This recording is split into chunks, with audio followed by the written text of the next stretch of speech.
Ready for your training? Can something be addictive? That's our topic for today. Keep watching to learn more.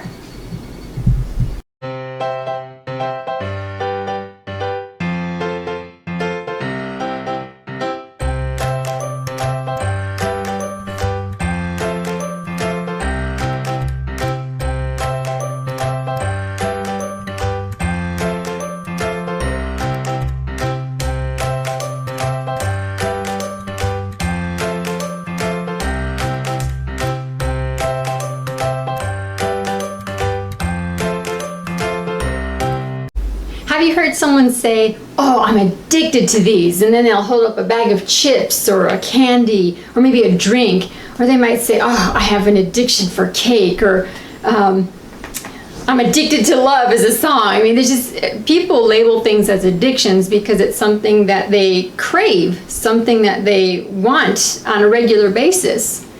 For me, I have been using the label as having a sugar addiction, because I crave sweets on a daily basis, so I used to. And it was always the sweets that I would, just give into. Oh, well, there just happens to be an extra piece of cake, I'll just eat that. I didn't need it. So after looking at it, excuse me, there's a fly here, I saw that, this is more like an addiction. So it was labeled as a sugar addiction. Why are you looking at me? Oh, because I figured you would have something to say when I looked up and you looked at me like, huh? I'm always looking at you. You're my wife. And not only that, you just said that you're addicted to love. So that's that's a song. I'm like, my wife. I was giving examples of what people say they're addicted to. Well, I just figured that came from a song. No, I figured you were like Michael Jackson. I said, well, my wife is a lover. She's not a fighter. So I was all excited about that. Okay.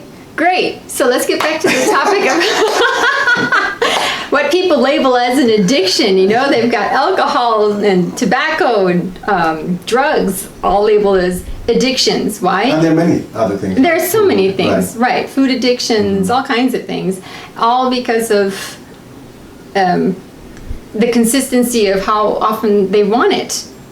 The frequency. The frequency, yes. Okay. And is it also possible that it's labeled an addiction because the situation is labeled addiction because normally if you want to stop that activity, whatever it is, or behavior or habit, that more than likely there'll be a negative side effect?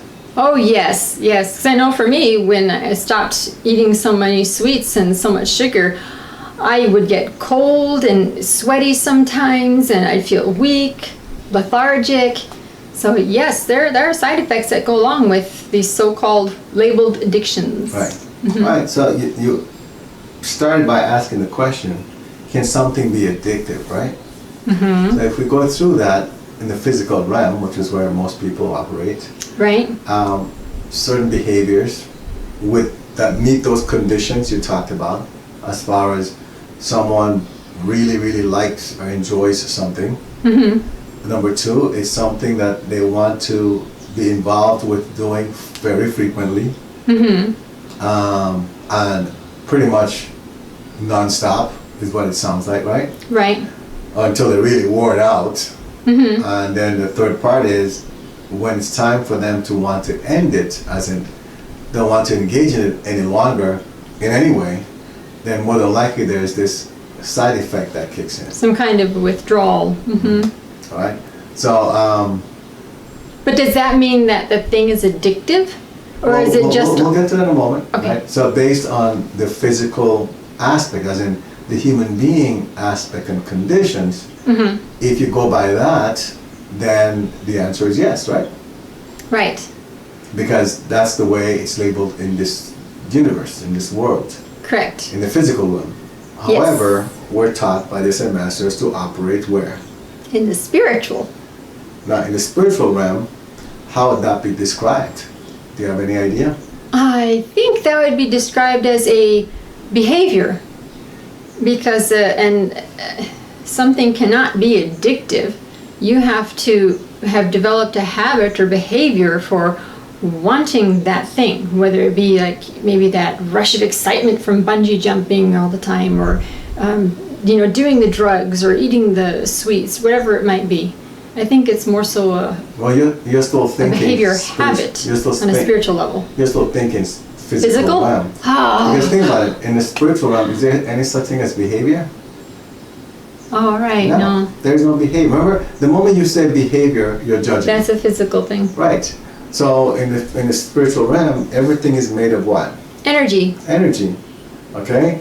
So if someone that is very receptive to energy work or involved in energy work looks at someone that according to the physical conditions or labeling has an addiction, the individual will be able to see where the energy clog is. They can say, oh, based on what they know, you have an addiction to so-and-so. Because they can see an energy block. They can see the energy block, exactly. And based on what energy block is, they could literally say what's going on with that individual. And that's how healing takes place for the most part. Now we know, for example, with cords, right? Depending on where they're attached, we can tell the person, here's what's going on with you and this individual you have this cord with. This is how you're behaving, and what do they normally say? They normally say, yes, you're right. Exactly. And how comes we can say that? It's because it's based on where that cord is attached to that person, or which chakra the cord is attached to, right? And based on that, and that's nothing but energy. And the energy then affects that chakra, and based on how the energy is affecting the chakra, we can say, here's what's going on. Because we know that everything is composed of energy. Right. So, in the physical realm, the answer is yes. According to man's definition, or mankind's or humankind's definition, something can be addictive. In the spiritual realm, we'll look at it from the standpoint of, okay, there's some overflow of energy here, energy is clogged over here, what's causing that? And so to fix that addiction then, if you notice, we normally tell individuals what? Oh, keep doing what you're doing. Is that what we normally say? Yes, yep, keep doing it. Now if you notice, in the physical realm, what do they tell people if they believe they have an addiction? They tell them stop, quit completely, don't even go back to it, no turning back, just be done with it. Different steps they go through, right? Right, there are nicotine patches for people who want to stop smoking. Right. Because the point is that they want to eliminate it. And the part they're missing is you can't eliminate energy. Energy can't be destroyed. And that's why most of these programs fail. What you do is you have to change that energy into something that is beneficial. So we go into the spiritual realm to do that. Let's come back to the question then. After I explain that to you. Can something be addictive? No. No. You know, something is not addictive. What happens is the energy, all right? And that energy could be an attachment. And normally, if you're going to have an addiction, as described by humankind, it's known because of some type of attachment or possession that's taken hold of that individual. Or could it just be from an imbalance in the individual? Well, what would cause an imbalance? On the spiritual level, could it be maybe karma? Exactly. And that's the other thing I was going to say. Okay. So nothing is, by the time it gets to the physical, it's because it was up there in the spiritual in the first place. So in order to resolve something, we always go to the spiritual. Got it. If someone has some kind of chemical imbalance that's causing them to want to overeat all the time, we look in the spiritual realm and we can see what's causing that. And that gets corrected, of course, with the co-creation of this individual, then everything is fine. Now, the way they describe it in the physical realm is, well, this person has an addiction to food. The way it's described in the spiritual realm could be, well, in a past life, this is what happened, so this person chose to balance his karma in this lifetime, and they have to deal with this. Got it. Maybe in a previous lifetime, they were starved to death, so now they feel like they have to eat all the time. Ooh. Right? Or it could be that in a previous lifetime, they had prisoners or something, or they treated people in a way that they starved people. And so now they have to feel what it's like to overeat, or they force people to overeat, and now they have to feel what it's like. Or maybe they were cruel to people who used to overeat and be overweight. So now in this life they have to balance it by being that way and feeling what it's like to go through it. It wouldn't be overweight, but more overeat. Because Overeating. If it was about someone being obese or overweight, they would be overweight. They have to feel what it's like to be teased or made fun of, or what it's like to be overweight with the body.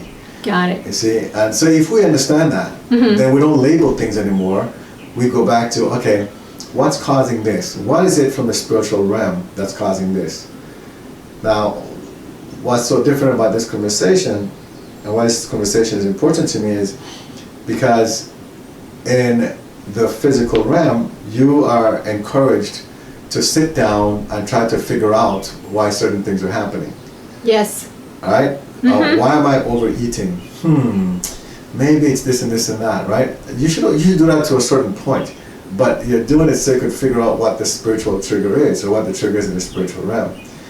What we do is we look into the spiritual realm to see what's causing this to happen in the physical. Why is it manifesting in the physical? Something's happening in the spiritual. All right? So for us, we don't look at it as it's an addiction, because there is no such thing in the spiritual realm. However, it could be payback time, as we say, right? As one of my friends, you said, the big K, which is karma. Right? You've signed your not signed a contract, but you've agreed. I'm going to go balance this. I made fun of this person, I starved this person, or they starved me before, so I'm going to go and enjoy food because I didn't get enough in the previous lifetime. And so now you come down here and you just, every time you see food, food, and you want to eat it. But then you go to a dietitian and say, oh, you have a chemical imbalance. That's how they explain it. Right. But once it gets corrected in the spiritual realm, all of a sudden the imbalance is gone. Oh, what happened? There's no more chemical imbalance, right? Because that wasn't the issue. The issue was something that happened in a previous life. Or again, it could be that there's an attachment or a possession. We've seen individuals that had addictions, and the moment a clearing was done, yeah, the addiction ended. Yep. So I told you right then that the attachment or possession that was affecting an individual got removed, and that's what was causing the whole imbalance of whatever was going on. So if you have an attachment that's influencing you? There you go. Thank you. Influencing your behavior when it comes to certain substances or foods or whatever that might be, would you call that an addiction? No. It seems like an addiction, right? Right. Because the symptoms seem similar Correct. to what's described. But it really isn't, is it? No. Okay, first of all, things are happening against your will. It's not like you wanted it to happen. There were just attachments there that were causing that to happen, influencing you for that to happen. And the moment they're removed, you're like, well, I'm glad that's gone. I wonder why I used to do that. So now you're wondering why. Well, don't waste your time wondering why, because again, they encourage you to troubleshoot stuff like that, right? Right. Don't do that. You're already told there are some attachments there. They're gone now. Done. The only question becomes, where did they come from? So you don't go back to that place, right? Indeed. Possession, same thing.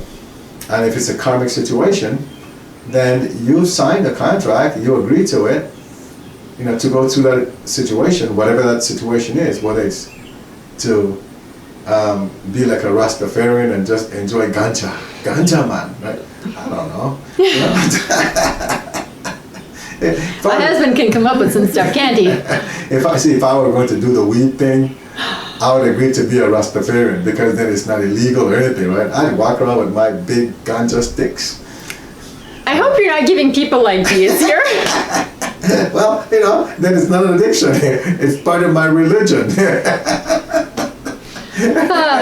Hey, don't you believe in... Okay, let's not talk about other challenges you might get from that, okay? Continue. So anyway, to answer the question, right? To go back to the question. Right. So, is something addictive? Anything. No. Wait, okay. Well, I would split it to two, because it depends on what realm you're operating on. Oh, right. Okay, so Right. in the physical realm, Mm-hmm. yes, something can be addictive. In the spiritual realm, Why is that? Why? Because of what we see and experience. We feel that the chemical inside the food or the drink or the drug or whatever it might be is what's causing us to have this addiction, as well as the habits and the frequency we want it, etc. So it's all on the physical level. Yes, something can be addictive. And then we want it, right? We enjoy it. Right. Whatever it is. But on a spiritual level, no, nothing can be addictive, because whatever you see as or label as an addiction is really an imbalance in your energy. There's a block or something happening that needs to be corrected. Right. It's an energy flow situation. Right. Yeah, it's like, so that's what I like about it. It's like acupuncture. Because that's what they deal with, right? Yes, energy flow. balancing the energy. And correcting energy flow, right. And that's what an energy worker does, for the most part. Yep. So for anyone thinking that, or feeling that they have an addiction and they're dealing with that, contact us. Maybe you already contacted us, which means that work is already being done. Now keep in mind, it doesn't mean that the first time the work is done, the addiction goes away. Because it depends on how much karma is tied to that situation. Right. But work is being done on it if you already told us about it. And if it's something you require help with, let us know, and then send in your consent form if you haven't done so you can get help with that. And when we say we help you, it's not us, it's our the angels, the ascended masters, okay? So we don't want to sound like some big shots that we can do all this stuff. No. We just help facilitate. That's correct. We're facilitators. There you go. I like that. All right? So, does that answer that question? Yes, I believe that answers the question. If you have any questions or comments, let us know. Remember to subscribe and like this video. Join the Facebook group 190 Vision to connect with others on the same journey. Get help by visiting our website 190vision.com. Support the 190 Vision mission by clicking on the donate button, which is at the bottom of each page of our website.